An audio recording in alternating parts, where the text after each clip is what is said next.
कार्यकर्तियों का जीवन काफी सारी कठिनाइयों से बीत रहा है। इनके बीच में काफी सारी समस्याएं हैं। लगातार आंगनबाड़ी कार्यकर्तियां अपनी आवाज को भी उठा रही, फिर भी न जाने क्यों ये शासन प्रशासन उनकी आवाज को नहीं सुन रहा है। लगातार इन कार्यकर्तियों ने धरना प्रदर्शन किया, आए दिन धरना प्रदर्शन होते रहते हैं, फिर भी शासन प्रशासन बिल्कुल भी इनकी आवाज को सुनने के लिए तैयार नहीं है। इस तरह में आंगनबाड़ी कार्यकर्तियों का ये भी कहना है कि धरना प्रदर्शन करने से भी इन्हें कुछ भी नहीं मिल रहा है, जबकि प्रदर्शन करने से समस्याओं का हल हो जाना चाहिए, लेकिन फिर भी शासन प्रशासन इन्हें आश्वासन देके इन्हें इनके घर भेज देती है, जिस वजह से इन आंगनबाड़ी कार्यकर्तियों को बहुत सारी समस्याएं हैं। लगातार ये अपना काम पूरी ईमानदारी और निष्ठा के साथ करती, ये वो काम भी करती हैं जो कि इनका काम नहीं है, फिर भी शासन प्रशासन बिल्कुल भी इनकी तरफ ध्यान नहीं दे रहा है। इनका साफ तौर पे यही कहना है कि अब जब ये धरना प्रदर्शन करेंगी तो सड़कों पे उतरेंगी और सरकार को भी मजबूर कर देंगी कि इनकी समस्याओं का हल कर दिया जाए। इन आंगनबाड़ी कार्यकर्तियों की इतनी सारी समस्याएं हैं कि अब इन्हें सरकार से भी कोई उम्मीद नजर नहीं आ रही। इनका साफ तौर पे यही कहना है। 2017 से लगातार कहा जा रहा है कि आप लोगों की समस्याओं का हल कर दिया जाएगा, नियमावली बनाई जाएगी। अभी हाल फिलहाल में फिर से मुख्यमंत्री योगी आदित्यनाथ ने ये कहा था कि आंगनबाड़ी कार्यकर्तियों के लिए या यूं कहें संविदा और आउटसोर्सिंग के जितने भी कर्मचारी हैं सबके लिए नियमावली बनाई जाएगी, जिससे उनका जीवन काफी अच्छे से बीत सके और उनको किसी भी समस्या का सामना न करना पड़े। लेकिन अब ये सारी चीजें बस आदेश में ही रह गई, धरातल तक कुछ भी उतर कर नहीं आया है नीचे। इस वजह से इन आंगनबाड़ी कार्यकर्तियों में काफी ज्यादा रोष है और इनका साफ तौर पर यही कहना है कि अब इन्हें बिल्कुल भी नहीं समझ में आ रहा कि आखिर इनको करना क्या है, क्योंकि धरना प्रदर्शन भी करके देख लिया, पत्र भी देके देख लिया, ज्ञापन पत्र दिए गए, धरना प्रदर्शन किया गया, बैठकें की गई, लेकिन अभी तक इनके हाथ बिल्कुल खाली के खाली नजर आ रहे हैं और ऐसे में इन आंगनबाड़ी कार्यकर्तियों का जीवन काफी कष्टमयी तरीके से बीत रहा है। इस विषय पर ज्यादा जानकारी देते हुए संयुक्त मंत्री नीतू सिंह जी ने क्या कुछ कहा, आप भी सुनिए।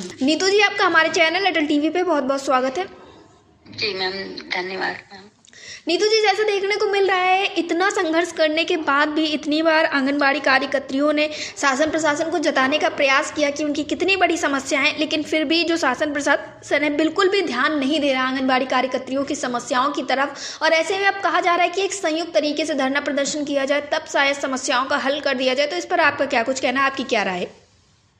धरना प्रदर्शन तो होता आ रहा है, लगभग 3 महीने से तो चल ही रहा है जी। धरना प्रदर्शन जगह जगह सब अपनी मांगों को लेकर सारे संगठन संघर्ष कर रहे हैं, पर सरकार सुन ही नहीं रही, क्या किया जाए। जी, लेकिन ये कहा जा रहा है कि सरकार हो गई। जी। लेकिन ये कहा जा रहा है कि अभी तक अलग अलग संगठन प्रदर्शन किए थे। हाल ही में एक प्रदर्शन किया गया था जिसमें कुछ संगठन साथ आए थे, लेकिन अब जितने भी संगठन हैं, जितने भी 1 लाख आंगनबाड़ी कार्यकर्तियां सभी एक साथ आए तो शायद शासन प्रशासन तक की आवाज पहुंच पाए।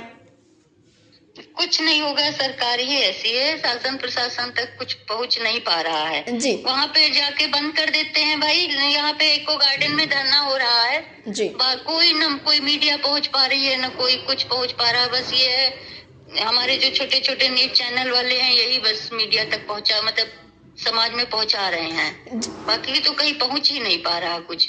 जी, इतने दिन धरना प्रदर्शन हुआ, कभी कहीं पेपर में नहीं निकला, कोई भी पेपर में नहीं निकला, ना किसी न्यूज में आया। जी, लेकिन इसी के साथ नीतू जी, जो प्रदेश के मुखिया योगी आदित्यनाथ ने कहा था कि जो आंगनबाड़ी कार्यकर्तियां हैं इनके लिए नियमावली जारी की जाएगी, इनकी समस्याओं का हल किया जाएगा, इनको अब किसी भी समस्या का सामना नहीं करना पड़ेगा। तो क्या अब ये बात हम कह सकते हैं कि ये बात सही नहीं निकली है, क्योंकि आंगनबाड़ी कार्यकर्तियां तो लगातार शिकायत कर रही हैं कि समस्याओं का हल नहीं हो पाया है?